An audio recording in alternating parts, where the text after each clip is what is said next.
እንደተናገሩት ما رأيت النبي صلى الله عليه وسلم يتحرى صيام يوم فضله على غيره إلا هذا اليوم يوم عاشوراء የአሹራን ቀን በተመለከተ ነብያችን አለይሂ ሰላቱ ወሰለም እሱም ቀን ለመጾም ከሌላ ቀን ጾም ጋር እንደሚጠባበቁት በፍጹም ሲጠባበቁ አላየሁም።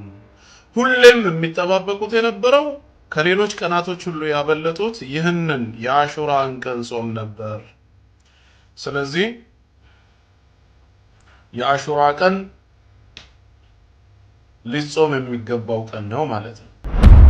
የአንድ አመት ኃጢያትን ማሰረዝ ቀላል ነገር አይደለም። ይሄ አላህ ለባሮቹ የሚከፍተው ኤግዚቢሽን ነው። ሞሎችን እንዴት እንደምናጨናንቅ ታውቃላችሁ አይደለም?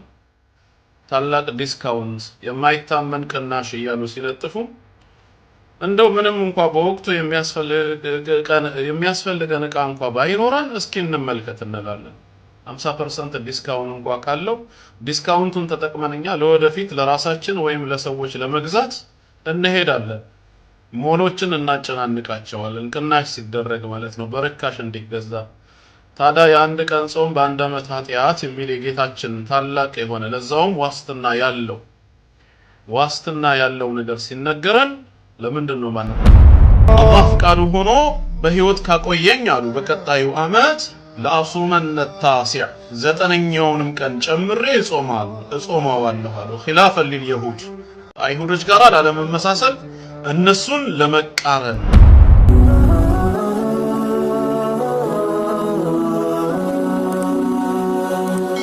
ሰብስክራይብ በማድረግ ቤተሰብ ይሁኑ። ሰላም አለይኩም ወራህመቱላሂ ወበረካቱሁ። የተከበራችሁ ሙስሊም ወንድሞቼና እህቶቼ እንደምን ሰነበታችሁ? እንደምን አደራችሁ? እንደምን ዋላችሁ? እንደምን አመሻችሁ? አልহামዱሊላሂ ረቢል ዓለሚን። የዓለማቱ ጌታ አላህ ክብር ምስጋና ለሱ የተገባ ይሁን። የምናገረው ይሰማችኋል ብዬ ተስፋ አደርጋለሁ ኢንሻአላህ። ያው የሚሰማችሁም ከሆነ አንዳንድ ቁጥር ምልክት ጻፉ። أعوذ بالله من الشيطان الرجيم بسم الله الرحمن الرحيم الحمد لله رب العالمين الصلاة والسلام على رسول الله صلى الله عليه وسلم إن شاء الله يا زاريو ملئكت انجري أطر على ملئكتنا سلا عاشوراء بتملكت يهونا الملئكت عاشوراء በተመለከተ አጠር ያለ መልእክት አስተላልፍላችኋለሁ። አሁን ያለንበት ወር እንግዲህ አንደኛው ወር ወይም ደግሞ በሙሐረም ወር ውስጥ እንገኛለን። የሙሐረም ወር የመጀመሪያ ወር ነው። ከረመዳን ቀጥሎ አላህ ዘንድ የተከበረ ወር የሚባለው ሸህሩላሂ አልሙሐረም የሙሐረም ወር ነው። ነብያችን አለይሂ ሰላቱ ወሰላም በዚህ ወር ውስጥ ያለውን በተለይ የአሹራን ቀን ጾም በጣም ይተባበቁ ነበር። እንደ አሹራ የቀንን ጾም በተመለከተ የሚተባበቁት የነበረ ሌላ ጾም አልነበረም። ይሄ ወር ክብር ያለው ወር በመሆኑ ሰበብ ማለት ነው። እና ስለ አሹራ ቀን የተወሰኑ መልእክቶችን ወይም ጥቆማዎችን ልነግራችሁ ነው። አሹራ ተብሎ የሚጠራው የሙሐረም 10ኛው ቀን ነው። ይህን ቀን በተመለከተ ነብያችን አለይሂ ሰላቱ ወሰላም ፈዳኢሎች እንዳሉት ብዙ ጥቅሞች እንዳሉት ተናግረዋል። አንደኛ የጾሙን ፈዲላ በተመለከተ ከዓረፋ ጋር ያይዘው እንደተናገሩት صيام يوم عرفة أحتسب على الله أن يكفر السنة التي قبله والسنة التي بعده የዓረፋን ቀን ጾም ከበፊቱ ያለውን አንድ አመትና ከኋላው የሚመጣውን አንድ አመት በድምሩ የሁለት አመት ጥፋትን ወይም ኃጢያትን አላህ ይሰርዛል በማለት ነብያችን አለይሂ ሰላቱ ወሰላም በአላህ ላይ ያላቸውን ተስፋ ነግረውናል። የሁለት አመት ኃጢያት ስረዛን ዋስትና እንደሚያሰጥ وصيام يوم عاشوراء የአሹራ ቀን ጾም ደግሞ احتسب على الله أن يكفر السنة التي قبله ያለፈውን የአንድ አመት ኃጢያት ያሰርዛል ብለዋል። ስለዚህ አንደኛ ከፊል ለፊታችን የሙሐረምን 10ኛ ቀን አሹራን ስንጾም ይህንን ታሳቢ አድርገን መሆን አለበት። ንያ አድርገን ማለት ነው። ቀኑን ተጠባብቀን አላህ እንዲወፍቀን ዱዓ ያደረግን ከአቅማችን በላይ በሆነ ዑዝር እንኳን እለቱን በጾም ማሳለፍ ማንችል ከሆነ አላህ አጅሩን እንዳያሳጣን ዱዓ ያደረግን መለመን ይገባናል። አላህ ያድርሰን ሁላችንንም። አብዱላህ ኢብኑ አባስ ረዲየላሁ ዐንሁማ እንደተናገሩት ما رأيت النبي صلى الله عليه وسلم يتحرى صيام يوم فضله على غيره إلا هذا اليوم يوم عاشوراء يا عاشوراء كان بتملكته نبياتنا عليه الصلاة والسلام السم كان لما صوم كليلا كان صوم غرا عندما يتبابكوت بفصوم ሲተባበቁ عليهم ሁሌም የሚተባበቁት የነበረው ከሌሎች ቀናቶች ሁሉ ያበለጡት ይህንን የአሹራን ቀን ጾም ነበር። ስለዚህ የአሹራ ቀን ሊጾም የሚገባው ቀን ነው ማለት ነው። ጾሙን መጾም የአንድ አመት ወንጀልን ያስምራል።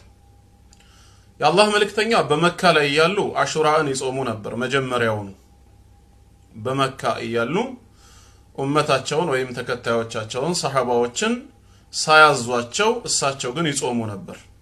ወደ መዲና ከገቡ በኋላ ግን ትእዛዝ መጣ። አብዱላህ ኢብኑ አባስ ረዲየላሁ ዐንሁማ ናቸው አሁንም ይሄንን የሚነግሩን።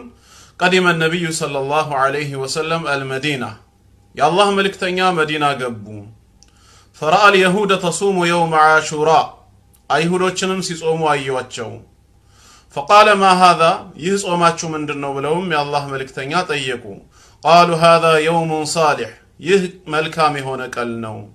هذا يوم نجى الله بني إسرائيل من عدوهم ይህ ቀን ማለት በኒ እስራኤሎችን ሙሳ አለይሂ ሰላም እና ተከታዮችን ከጠላታቸው ከፊርዓውንና ሰራዊቱ ባህሩን በማሻገር ፊርዓውንና ሰራዊቱን ደግሞ በባህሩ ላይ በማስጠም ያዳነበት ቀን ነው። فصامه موسى አላህን ለማመስገን ጾሞታል ብለው መለሱ። قال ነቢያችን አለይሂ ሰላቱ ወሰላም ምን አሉ?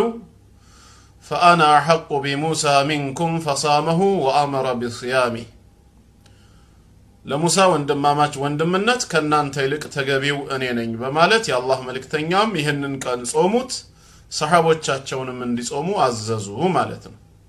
ይህ ትእዛዝ እንግዲህ ዋጅብ መሆኑን ያሳያል ይላሉ ዑለማዎች። በገና በመጀመሪያው ወር ሙሐረም አካባቢ ላይ ስለነበረ በሂጅራ ሁለተኛው ዓመት ላይ ነው። የረመዳን ጾም የተደነገገው በ8ኛው ወር በሻዕባን ላይ ነው። በመሐከሉ ወደ 7 ወር አካባቢ ክፍተት አለ ማለት ነው። በዚህ 7 ወር ውስጥ የአሹራ ቀን ጾም ግዳጅ ነበር ማለት ነው። 8ኛ ወር ላይ ግን በሻዕባን ማለት ነው የረመዳን ግዳጅነት ከአላህ ዘንድ መለኮታዊ ቃል ወርዶ ረመዳን ዋጅብ ነው ልትጾሙት በእናንተ ላይ ተጽፎባችኋል የሚለው ህግ ሲመጣ ምን ሆነ ማለት ነው? የአሹራ ጾም ግዳጅነት ተሰረዘ። من شاء صامه ومن شاء تركه የፈለገ ሰው ምን ያደርጋል? ይጾመዋል። ያው አሁንም መሰረት አለው፣ ሱና ነው፣ ሙስተሐብ ነው። የፈለገ ሰው ደግሞ ይተዋዋል፣ ኃጢያት የለበትም ማለት ነው በመተው። ነገር ግን አጅርን ያጣል። ስለዚህ ሁክሙ ምንድነው ብንባል የአሹራን ቀን ጾም መጾም ሙስተሐብ ነው፣ ሱና ነው፣ የተወደደ መልካም ተግባር ነው። የአንድ አመት ኃጢያትን ማሰረዝ ቀላል ነገር አይደለም። ይሄ አላህ ለባሮቹ የሚከፍተው ኤግዚቢሽን ነው። ሞሎችን እንዴት እንደምናጨናንቅ ታውቃላችሁ አይደለም? ታላቅ ዲስካውንት የማይታመን ቅናሽ እያሉ ሲለጥፉ እንደው ምንም እንኳን በወቅቱ የሚያስፈልገን ዕቃ እንኳን ባይኖረን እስኪ እንመልከት እንላለን። 50% ዲስካውንት እንኳን ካለው ዲስካውንቱን ተጠቅመንኛ ለወደፊት ለራሳችን ወይም ለሰዎች ለመግዛት እንሄዳለን። ሞሎችን እናጨናንቃቸዋለን ቅናሽ ሲደረግ ማለት ነው በርካሽ እንዲገዛ። ታዲያ የአንድ ቀን ጾም በአንድ አመት ኃጢያት የሚል የጌታችን ታላቅ የሆነ ለዛውም ዋስትና ያለው ነገር ሲነገረን ለምንድን ነው ማንዘጋጀው? ሙስተሐብ ወይም ሱና መሆኑን አይተን ካልጾምነው አንጠየቅም በሚለው ብቻ ልንታለል አይገባንም። ከጾምነውም የምናገኘውን አጅር ልናስብ ይገባል። ሰው እኮ አንድ ቀን ተናዶ በቤተሰቡ ወይ በጓደኞቹ ተናዶ ከፈለገ ስለዚህ ጌታችንም በአንድ ቀን ጾም የአንድ አመት ኃጢያትን ሰርዝላችኋለሁ ብሎ በራህመቱ በቸርነቱ ይሄን የመሰለ ኤግዚቢሽን ከከፈተልን እኛም ደስተኞች ሆነን ልንሳተፍ ይገባናል ማለት ነው። አላህ ያድርሰን፣ አላህ ይወፍቀን። ይሄ እንግዲህ ምንድነው አሹራን በተመለከተ ነው ማለት ነው። ልንረሳ አይገባም። እንዴት ነው የአሹራ ቀን አጽዋጽዋምን በተመለከተ ለሚባለው 9ኛና 10ኛውን ቀን ከበፊቱ አንድ ቀን ጨምሮ 9ኛና 10ኛውን ቀን ይጾማል ነብያችን ሰለላሁ ዐለይሂ ወሰለም። አላህ ፍቃዱ ሆኖ በህይወት ካቆየኝ አሉ በቀጣዩ አመት ለአሱመነ ታሲዕ 9ኛውንም ቀን ጨምሬ እጾማዋለሁ አሉ። ኺላፈን ሊልየሁድ ከአይሁዶች ጋር ላለመመሳሰል እነሱን ለመቃረን ማለት ነው። ግን የአላህ ነገር ሆነና በቀጣዩ አመት ማለት ነው አልደረሱም በህይወት መዲና ላይ 10 አመት እንደቆዩ ሞተዋልና ማለት ነው። አለይሂ ረህመቱላህ አለይሂ ሰላቱ ወሰላም።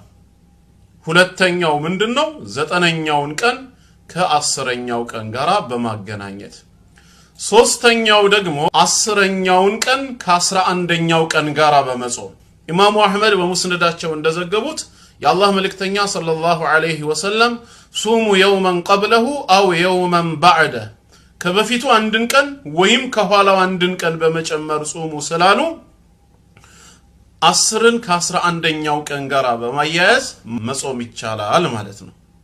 ይሄ ሶስተኛው መንገድ ነው። አራተኛውና የመጨረሻው ሶስቱንም ቀናቶች በአንድ መጾም፣ ይሄም ዘቤስት የሆነ ከሁሉም በላጩ ነው ማለት ነው። ተግባባን? አሁን አሹራን በተመለከተ ይሄን ይመስላል ማለት ነው።